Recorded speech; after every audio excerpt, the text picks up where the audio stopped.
नमस्कार, मी Sarita Kaushik. Zero our मध्ये आपल्या सर्वांचं स्वागत। आजचा विषय आहे मराठा आरक्षणावरून राज्यात निर्माण झालेली स्थिती।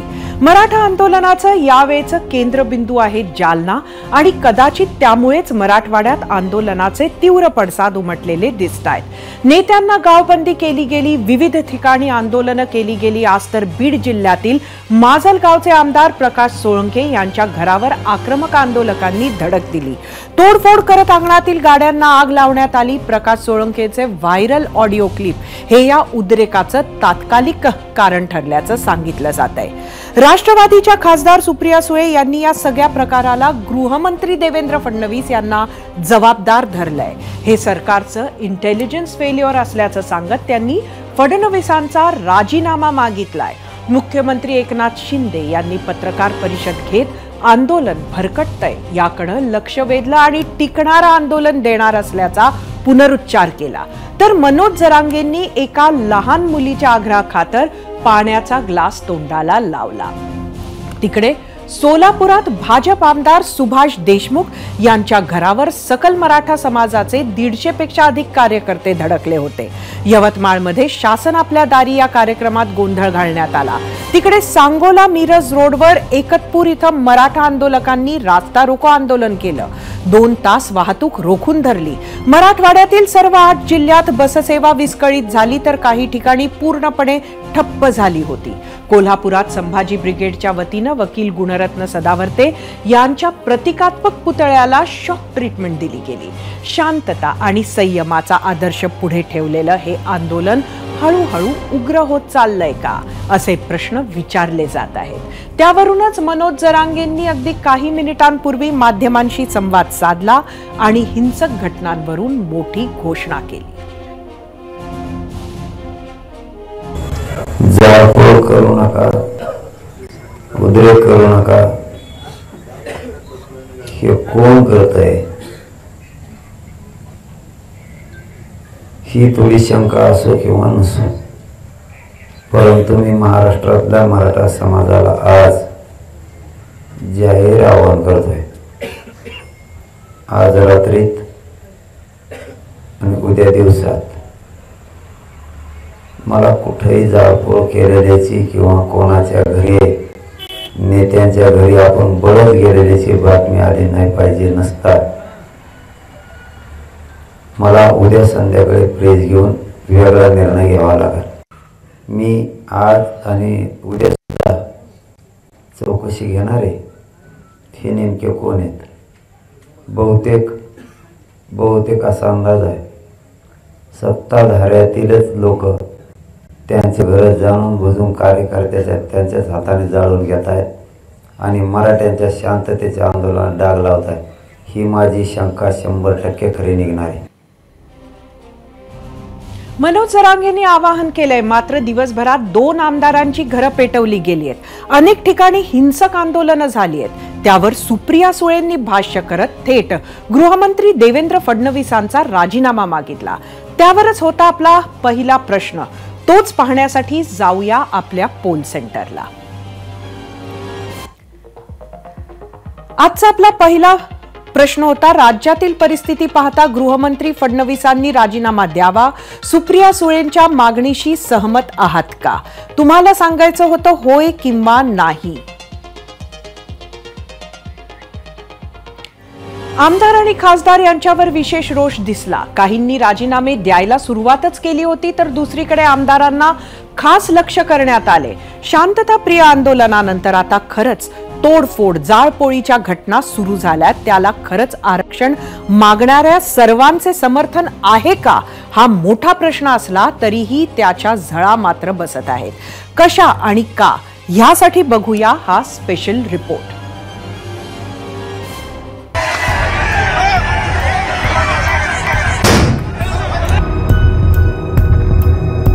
हे ना इस्रायल आहे ना युद्धाच्या खाईतलं गाझा। हे आहे अजित पवार गटातील आमदार प्रकाश सोळंकेंचं घर।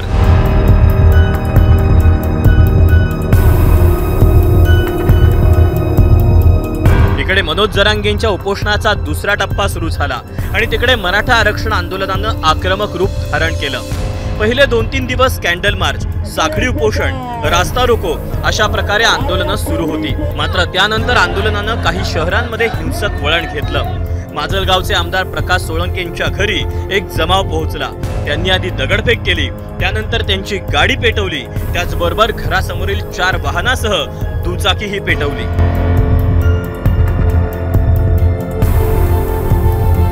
ही घटना घडली त्याआधी आमदार प्रकाश सोळंकेंची ऑडिओ क्लिप व्हायरल झाली, ज्यात ते मराठा आरक्षणावरून बोलत होते. आरक्षण देऊन काय कोर्टात अडकून ठेवायचं का परत? 40 दिवस तर झाले. शासन हे अशी आडमुठी भूमिका घेऊन चालणार नाही. शासन द्यायचा प्रयत्न करते, त्याच्यात कोर्टात टिकलं पाहिजे, एवढं शासनाचं म्हणणं आहे. याच क्लिपमुळे मराठा तरुण आक्रमक झाले आणि त्यांच्या रोषातून आजची घटना घडल्याचं बोललं जात आहे. माजलगावमध्ये सोळंकेंच्या घरानंतर आंदोलक नगर परिषदेवर धडकले. त्यांनी नगर परिषदेची इमारत पेटवली.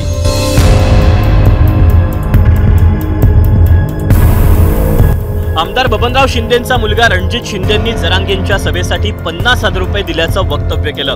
त्यावर मराठा समाजातील महिला आक्रमक झाल्या. त्यांनी बबन शिंदेंना व्याजासकट पैसे परत करण्याची तयारी केली. त्यावर बबन शिंदे यांनी गावोगाव जात मराठा समाजाची माफी मागायला सुरुवात केली.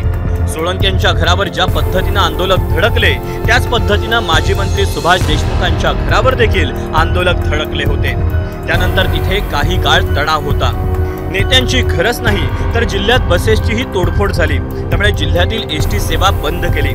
फक्त प्रकाश सोळंकेंचंच नाही तर राज्यातल्या प्रत्येक नेत्याला मराठा समाजाच्या रोषाला सामोरं जावं लागतंय. मंत्र्यांनी आपले दौरेही रद्द केले. बीड, सोलापूरसह राज्यातल्या जिल्ह्यात अशाच घटनांची संख्या वाढली. म्हणूनच मराठवाड्यातील जवळपास प्रत्येक आगारात एसटी बंद आहे, तर अनेक महामार्गावर रास्ता रोकोही सुरू करण्यात आलाय.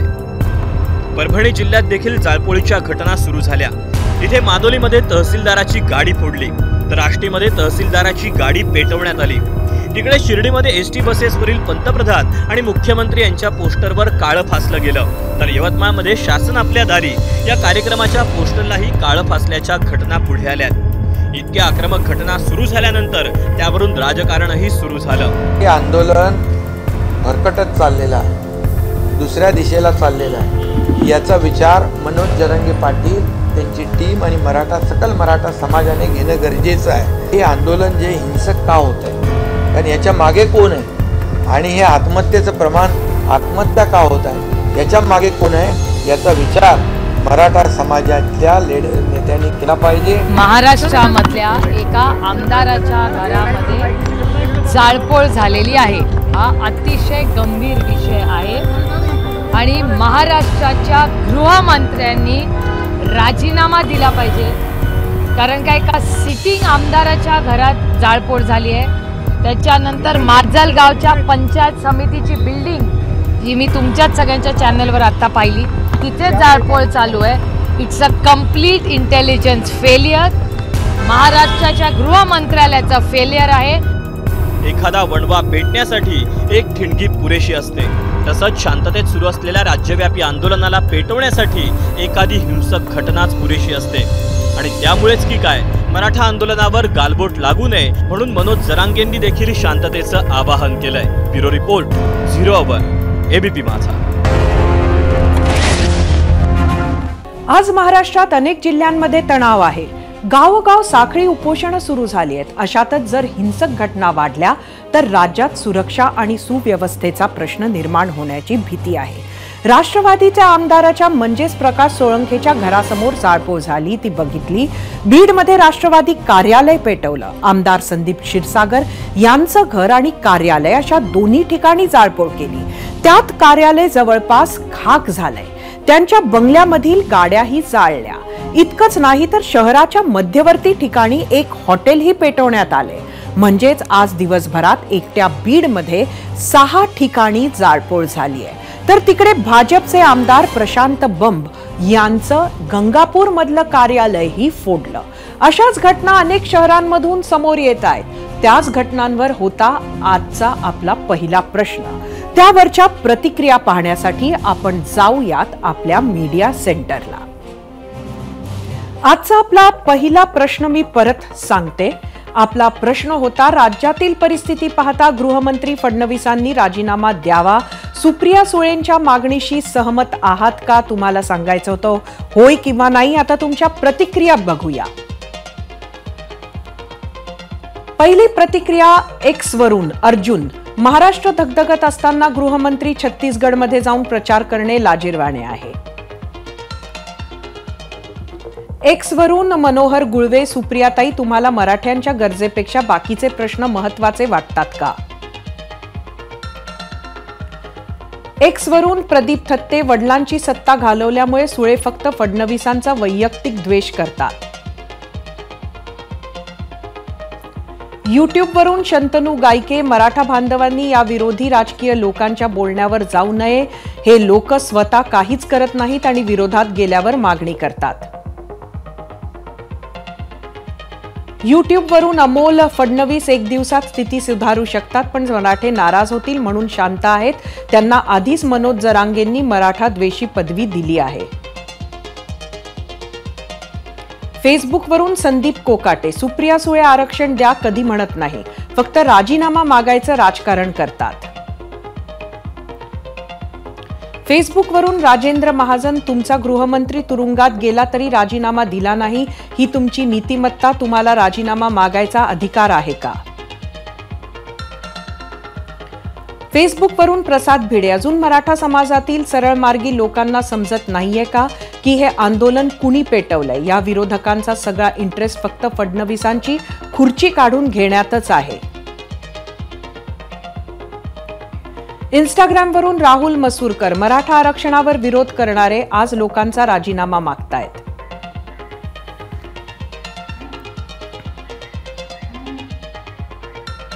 आज महत्वाचे म्हणजे हे सगळं घडायला लागलं आणि मुख्यमंत्री एकनाथ शिंदे यांनी पत्रपरिषद बोलावली. मुख्यमंत्र्यांनी आंदोलन भरकटवलं जातंय, जरांगेंनी काळजी घ्यावी असंही म्हटलं.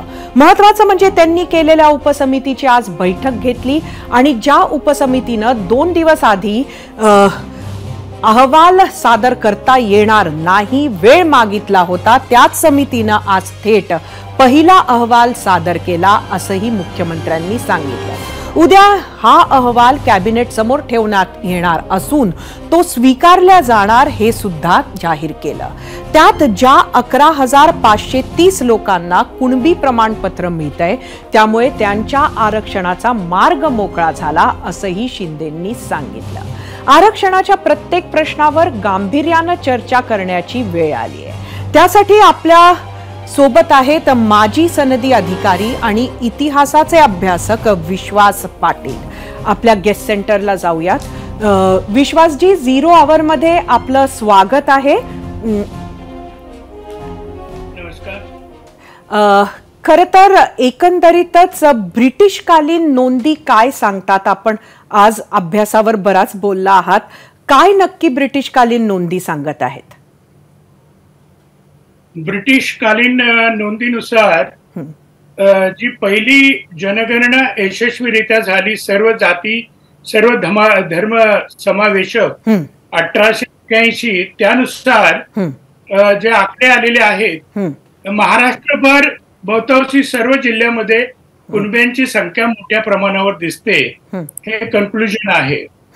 अगदी कोल्हापूर पासून मुख्यतः सातारा जिल्ह्यामध्ये जो पूर्वीचा सांगली आणि सातारा मिळून मोठा सातारा जिल्हा होता, ज्याच्यामध्ये 3 संस्थानी तहसील सोडून त्या मोठ्या जिल्ह्यामध्ये 5,83,000 कुणब्यांची संख्या ही ब्रिटिश कागदपत्रामध्ये नोंदवलेली आहे.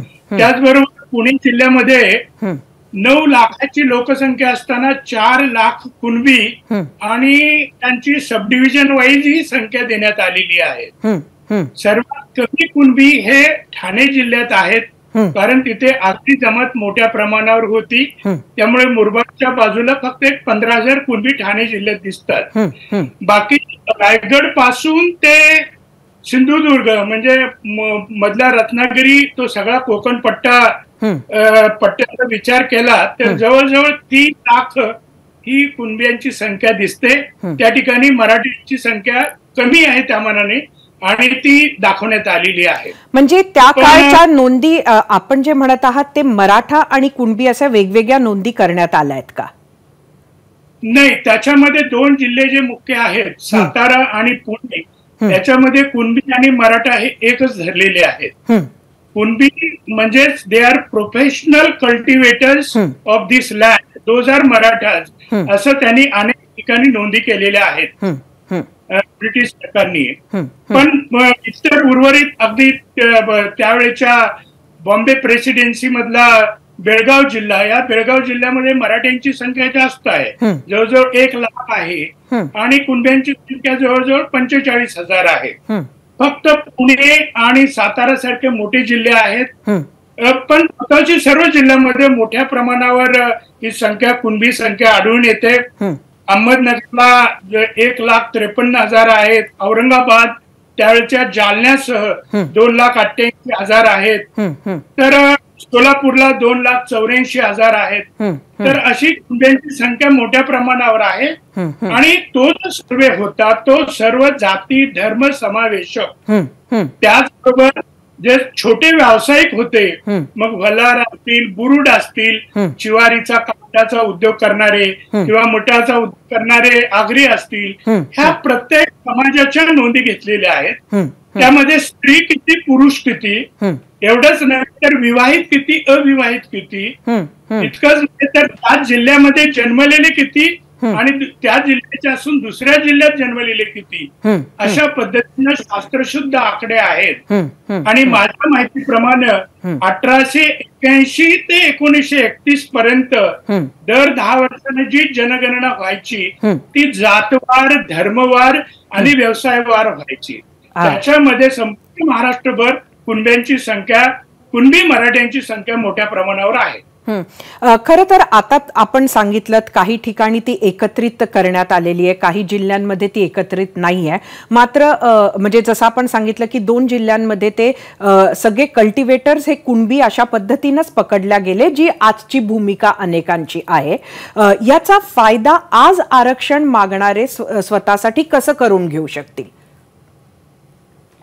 आरक्षणाच्या दृष्टीने एक वेगळ्या पद्धतीने त्याचा शास्त्रशुद्ध अभ्यास व्हायला पाहिजे.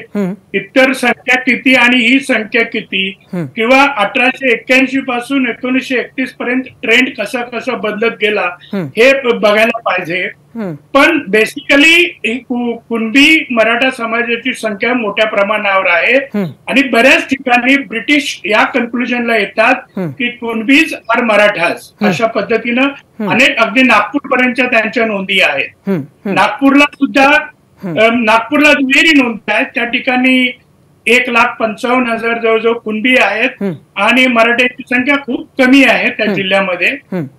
फक्त 2 मोठ्या जिल्ह्यामध्ये पुणे आणि सातारामध्ये कुणबी जार मराठा असं स्ट्रॉंगली म्हटलेलं आहे, इतर ठिकाणी वेगळ्या दाखवलेले आहेत.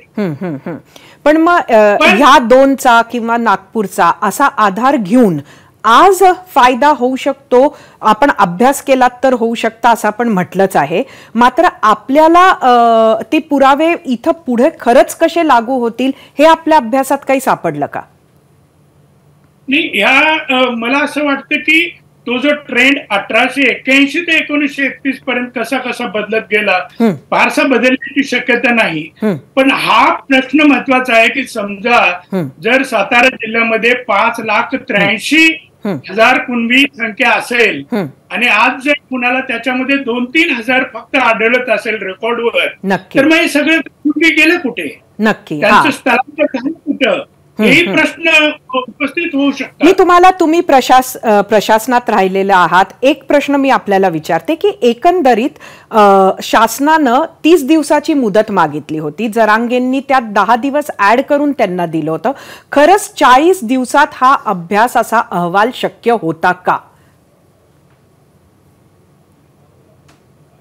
40 दिवसात अभ्यास होणं तसं अशक्य आहे, पण गेली अनेक वर्ष जर ही मागणी होत असेल तर एवढ्या वर्षामध्ये अभ्यास व्हायला पाहिजे होता.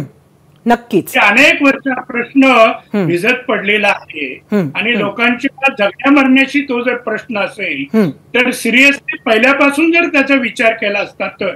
आता हे मी गेले 4-5 महिने फिरतोय, हे मुळात आता जे गॅझेटियर आहेत ते ब्रिटिशकालीन गॅझेटियर्स हे सहसा उपलब्ध नाहीत, खूप दुर्मिळ आहेत, ते शोधावे लागतात. बरोबर. आताच्या आमच्या गॅझेटियर मध्ये त्याच्यातलं काही नाही आहे. नक्कीच. विश्वासजी, आपण एबीपी माझाशी वार्तालाप साधलात, ही अत्यंत महत्वाची अशी माहिती आमच्या ऑडियन्स बरोबर शेअर केलीत, त्याबद्दल आपले खूप खूप धन्यवाद. खरं तर अत्यंत महत्वाचा असा मुद्दा विश्वास पाटील यांनी मांडलेला आहे. या ज्या नोंदी आहेत त्या नोंदी, त्याचं तपासणं, ब्रिटिश गॅझेटियर्स, यामधनं बरेच पुरावे मिळू शकतात ज्याचा फायदा मराठा समाजाला आरक्षणासाठी होऊ शकतो. फक्त तो अभ्यास त्या पद्धतीनं करावा लागेल.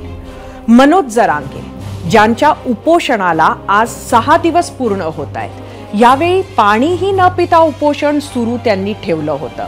त्यामुळे त्यांचं आरोग्य हाही चिंतेचा विषय बनत चाललाय. त्यातच आज ते समितीच्या बातमीनंतर बोलायला उभे झाले आणि वीकनेसमुळे त्यांना खाली बसावं लागलं. त्यानंतर मात्र अंतरवाली सराटी गावातील लोकांनी त्यांनी पाणी प्यावं यासाठी प्रचंड दबाव त्यांच्यावर निर्माण केला. एका लहान मुलीनं तर थेट पाण्याची बॉटल घेत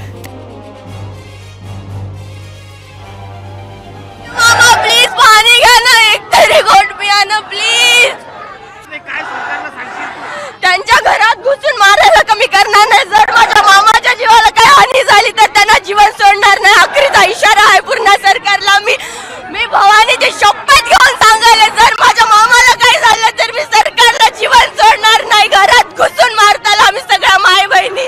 जरांगे बाबा प्लीज एक घोट पाणी घ्या ना प्लीज.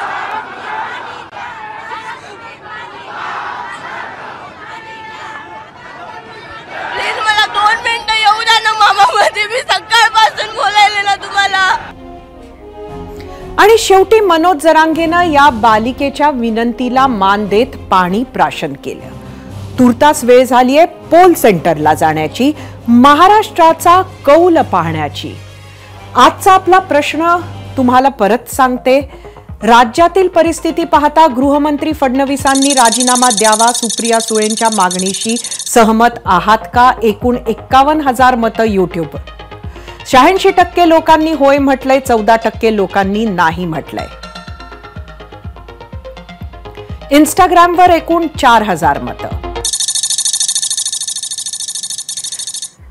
75% लोकांनी होय म्हटलंय, 25% नाही म्हटलंय. एक्सवर 3,500 मतं. इथं 40% लोकांनी होय म्हटलंय तर 60% लोकांनी नाही म्हटलंय.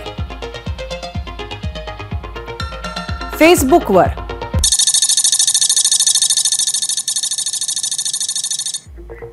एकूण 70% लोकांनी होय म्हटलंय तर 31% लोकांनी नाही म्हटलंय.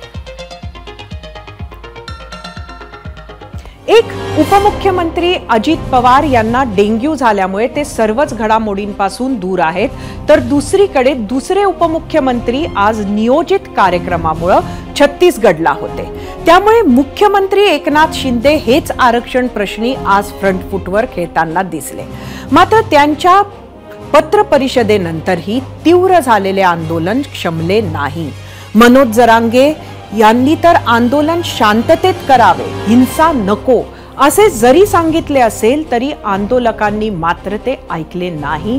त्यात खुद्द जरांगे पाटलांना पण एकनाथ शिंदेंनी उचललेलं पाऊल मान्य आहे का, हा सुद्धा प्रश्न निर्माण झाला आहे नोंदींच्या घोषणामुळे. ब्रेकनंतर तुमचं 0 आवर मध्ये पुन्हा एकदा स्वागत आहे. मराठा आरक्षणाची बातमी पुढे घेऊन जाऊया. मराठवाड्यात आंदोलन हिंसक झाले आहे, त्याला इतरही किनार असू शकतात. पण आधीच्या भागात आम्ही तुम्हाला सांगितले की आज मुख्यमंत्री एकनाथ शिंदेंनी काय काय महत्वाच्या घोषणा आणि विधाने केली. एकीकडे आंदोलन भरकटतंय हे शिंदेंनी म्हणत, दुसरीकडे समितीचा रिपोर्ट आला असून 11,500 लोकांना कुणबी प्रमाणपत्र दिले जाणार असेही सांगितले. यावर उपोषणकर्ते मनोज जरांगे यांचे नक्की काय म्हणणे होते ते आम्ही तुम्हाला दाखवतो. हा राज्यातला पूर्ण एक आहे. तुम्हाला ज्यांचे सापडले त्यांना देता येणार नाही तर ते आम्ही घेणार नाही. सरसकट महाराष्ट्रातल्या मराठा समाजाला प्रमाणपत्र द्यावे लागतील. पुरावे मराठवाड्यात सापडले असतील किंवा जेवढ्यांना पुरावे सापडले तुम्ही तेवढ्याला द्याल तर हे आंदोलन अधिक तीव्र होणार. मराठे भरकटत चाललेले नाही. कुणीतरी आमच्या आंदोलनाला गालबोट लावतंय. आमचं शांततेत मुख्यमंत्र्यांनीच आणि उपमुख्यमंत्र्यांनी त्यांचे लोक वाचाळ पद्धतीनं बोलतात. आमचे लोक शांततेत आंदोलन करतात. त्यांनाच काय दसव्यवस्था बिघडावी वाटती, पण आम्ही बिघडीत नाहीत. फक्त आमच्या वाट्याला गेला मग काय पर्याय सांगा बरं. तुम्हाला उशी खवळलं तरी तुम्ही खाली बसत नाही. यावरच आम्ही दुसरा महत्वाचा प्रश्न विचारला होता. तो प्रश्न पाहण्यासाठी जाऊया आपल्या पोल सेंटरला. आजचा आपला दुसरा प्रश्न होता, आरक्षणासाठी तोडफोड जाळपोळीच्या घटनांनी मराठा आंदोलनाला गालबोट लागेल का? तुम्हाला सांगायचं होतं होय किंवा नाही.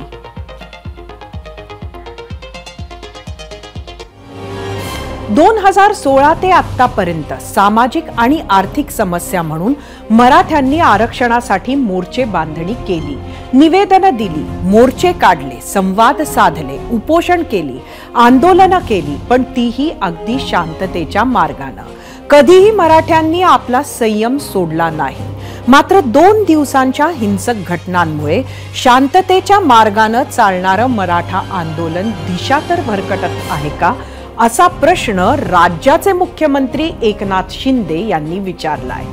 पाहूया 2016 पासूनचे आरक्षण आंदोलनात झालेल्या बदलावरचा हा स्पेशल रिपोर्ट.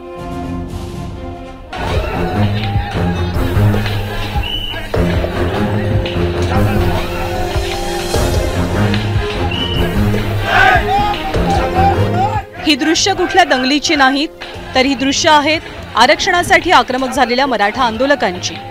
ज्या मराठा आंदोलकांनी राज्यभरात 58 अतिविराट मोर्चे काढून जगभरात शांततेच्या आंदोलनाचा आदर्श निर्माण केला होता, त्याच मराठा आंदोलनाला तोडफोड आणि जाळपोळीच्या घटनांनी गालबोट लागलाय.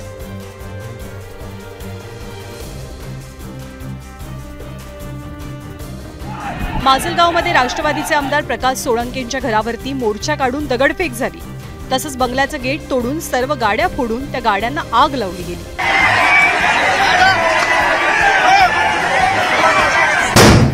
यावेळी शेकडोंच्या जमावापुढे पोलीसही हतबल झाले होते.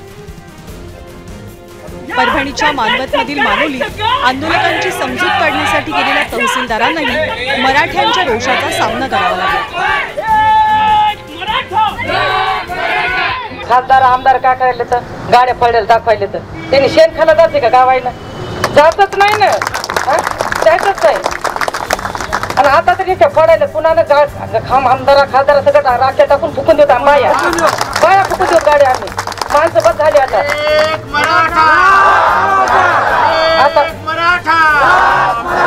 आता ते माणसाला दबनत ना आमच्या.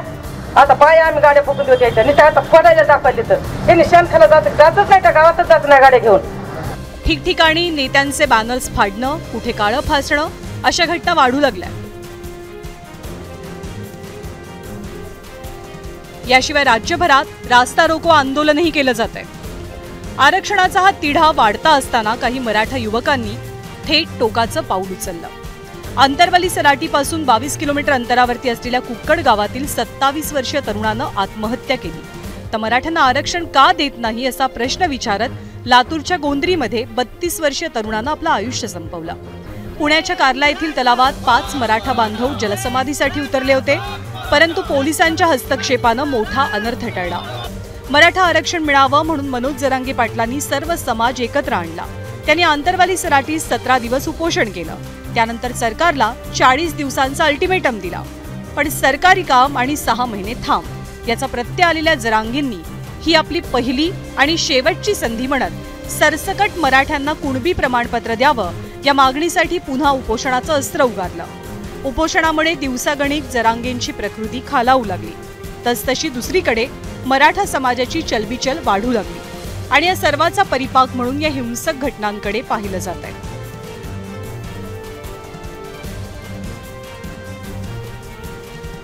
जरांगे पाटलांच्या पहिल्या उपोषणाच्या वेळी 1 सप्टेंबरला अंतरवली सराटीमध्ये आंदोलकांवर पोलिसांनी लाठीमार केला, ज्यात आंदोलनाच्या ठिकाणी गोंधळ निर्माण होऊन झालेल्या झटापटीत आंदोलक आणि पोलीस जखमी झाले। या घटनेमुळे मराठा आरक्षणाचा मुद्दा पुन्हा ऐरणीवर आला। कोपर्डीच्या घटनेनंतर संतापलेल्या मराठा समाजानं 9 ऑगस्ट 2016 साली छत्रपती संभाजीनगरमधनं मोठी निषेध रॅली काढली। हा लाखोंचा मूक मोर्चा होता, ज्या सहभागी झालेल्यांनी काळे कपडे परिधान केले होते। या मूक मोर्चात कोणती घोषणा किंवा कुणीही भाषण केलं नाही। या मोर्चाला कुणी एक असा नेताही नव्हता। सकल मराठा समाजच या मोर्चाचं नेतृत्व करत होता। त्यानंतर महाराष्ट्रातल्या प्रत्येक जिल्ह्यात असे 58 मूक मोर्चे निघाले। तेव्हापासून आजपर्यंत राज्यात मराठा आरक्षणाचा मुद्दा गाजला। मात्र आत्ताच्या हिंसक घटनांमुळे या मराठा आंदोलनाची दिशा तर हरवणार नाही ना, अशी भीती वर्तवण्यात येते। 0 आवरसाठी ब्युरो रिपोर्ट, ABP माझा। मराठ्यांना आरक्षण मिळावं यासाठी महाविकास आघाडीच्या शिष्टमंडळानं राज्यपालांची भेट घेतली, तर विधान भवनाच्या पायऱ्यांवर काँग्रेस आमदारांकडून आरक्षणाच्या समर्थनात घोषणाबाजी देखील करण्यात आली। याशिवाय विविध पक्षातील आमदारांनीही मराठा आंदोलनासाठी राजीनामे देण्यास सुरुवात केली। यामध्ये भाजप बीडच्या गेवराई येथील आमदार लक्ष्मण पवार, काँग्रेसचे आमदार सुरेश वरपुडकर यांचा समावेश असून आणखीही काही आमदार राजीनामा देण्याच्या तयारीत असल्याचे समोर आले आहे। त्यामुळे मराठा आरक्षणासाठी राज्य सरकारवर दबाव वाढताना दिसतोय। केवळ आमदारांनीच नव्हे तर खासदारांनीही मराठा आरक्षणासाठी राजीनामे दिलेत। आरक्षणाच्या आंदोलनाला पाठिंबा दर्शवत शिवसेनेचे हिंगोलीचे खासदार हेमंत पाटील, नाशिकचे खासदार हेमंत गोडसे यांनी लोकसभा अध्यक्षांना पत्र लिहून खासदारकीचा राजीनामा दिला आणि लोकसभा अध्यक्ष ओम बिर्लांनी देखील त्यांचा राजीनामा मंजूर केला आहे। मराठा आरक्षणासाठी आक्रमक समाज आणि सर्वपक्षीय नेत्यांचा वाढता पाठिंबा असला तरी अद्याप सरकारला आरक्षणावर समाधानकारक तोडगा काढण्यासाठी आणखी कालावधी हवा आहे। त्यासाठी सरकारकडून जरांगे पाटलांना विनंती देखील करण्यात येत आहे। मात्र काही ठिकाणी जाळपोळ सुरू असल्यानं सुव्यवस्थेचा प्रश्न निर्माण झालाय। त्यामुळे ही परिस्थिती आणखी चिघळू नये आणि शांततेच्या मार्गानं आरक्षणाचा प्रश्न सुटावा यासाठी समाजानेही तेवढंच सजग राहणं गरजेचं झालं आहे। यावरच आम्ही विचारलेल्या प्रश्नावर तुम्ही काय प्रतिक्रिया दिल्या आहेत त्या पाहण्यासाठी जाऊया आपल्या मीडिया सेंटरला। आजचा आपला दुसरा प्रश्न होता, आरक्षणासाठी तोडफोड जाळपोळीच्या घटनांनी मराठा आंदोलनाला गालबोट लागेल का? तुम्हाला सांगायचं होतं होय किंवा नाही। त्याला प्रतिक्रिया काय आल्या आहेत सोशल मीडियावर त्या बघूया। एक्स वरून संतोष कानसे, सदावर्ते असो किंवा सत्ताधारी आमदार वारंवार मराठा समाजाला उचकवण्याचं काम करतायत, त्यांना मुख्यमंत्र्यांनी आवर घालावा, नाहीतर घटना होतच राहतील। एक्स वरून अमित हवालदार, निवडणुकीआधी शेवटच्या वर्षात प्रत्येकाला हे सिद्ध करावं लागेल की त्या लोकांसाठी काम करतात।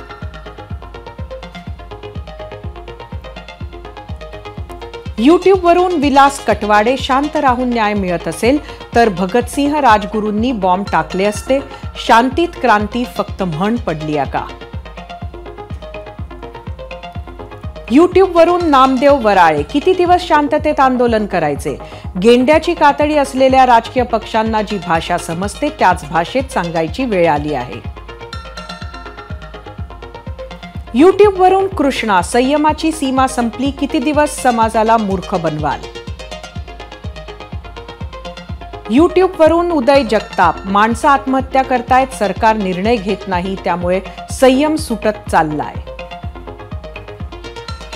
यूट्यूब वरून श्रीकांत हुल्ल्याळकर, संपूर्ण नुकसान भरपाई हल्लेखोरांकडून वसूल करावी।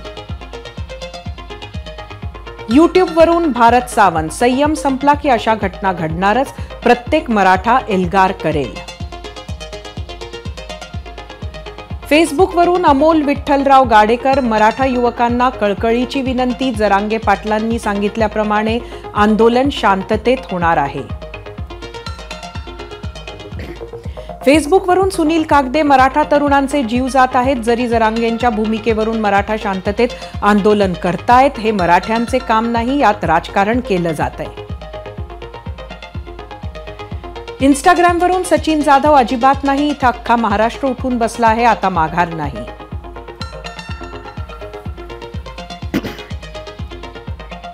आम्ही विचारलेल्या प्रश्नावर महाराष्ट्रानं काय कौल दिला आहे तो कौल पाहण्यासाठी आपण जाऊया आपल्या पोल सेंटरला. आजचा आपला प्रश्न होता, आरक्षणासाठी तोडफोड जाळपोळीच्या घटनांनी मराठा आंदोलनाला गालबोट लागेल का? एकूण 37,000 मतं आहेत. 67% लोकांनी होय म्हटलंय, 33% नाही म्हटलंय. इंस्टाग्रामवर एकूण 5,000 मतं. 65% होय म्हटलंय, 35% नाही. फेसबुकवर 2,000, त्यात 53% लोकांनी होय म्हटलंय, 47% नाही. एक्सवर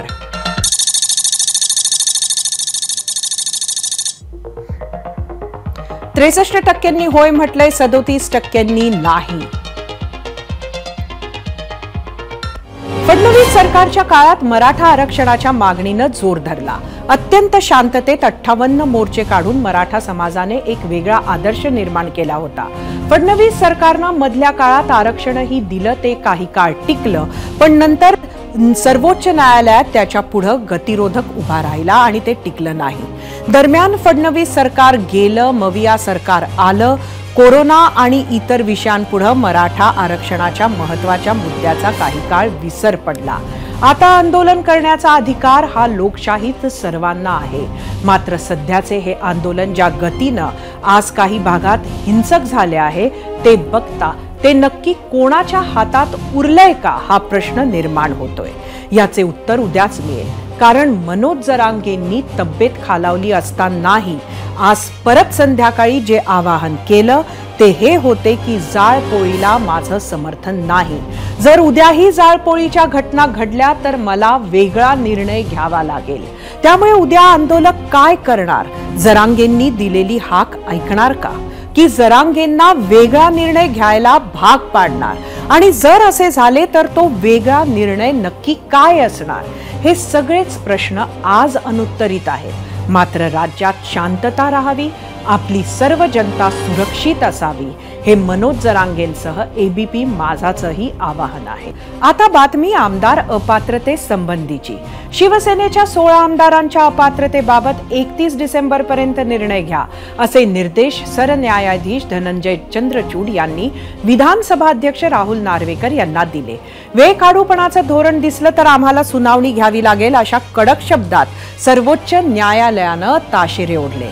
नार्वेकर यांच्याकडे राष्ट्रवादी काँग्रेस आमदारांच्या अपात्रतेचा मुद्दा सुद्धा प्रलंबित आहे. त्यावर 31 जानेवारीपर्यंत निर्णय द्यावा, असं सर्वोच्च न्यायालयानं सांगितलं. सरन्यायाधीशांनी विधानसभा अध्यक्षांना नवे वेळापत्रक सादर करण्याचे आदेश दिले होते. मात्र नव्या वेळापत्रकानुसारही आमदार अपात्रतेची सुनावणी पूर्ण होण्यासाठी 4 ते 5 महिन्यांचा अवधी लागणार आहे. त्यामुळे हे नवे वेळापत्रकही सर्वोच्च न्यायालयानं फेटाळले होते. आजच्या सुनावणीवर विधानसभा अध्यक्ष राहुल नार्वेकर यांनी सावध प्रतिक्रिया दिली. ऑर्डर कॉपीमध्ये काय म्हटलं आहे ते बघूनच निर्णय घेऊ, असं ते म्हणाले. ते नेमकं काय म्हणाले बघूयात. अद्याप माझ्याकडे सर्वोच्च न्यायालयात झालेल्या सुनावणी विषयातली कुठचीही ऑर्डर प्राप्त झाली नाहीये. त्यामुळे नेमकं त्या ऑर्डरमध्ये काय म्हटलं गेलं आहे हे बघितल्याशिवाय मी आपल्याबरोबर या संदर्भात काही बोलू शकणार नाही. ऑर्डरमध्ये जे येईल ते बघितल्यानंतरच मी आपल्याबरोबर बोलेन. एबीपी माझा, उघडा डोळे बघा नीट.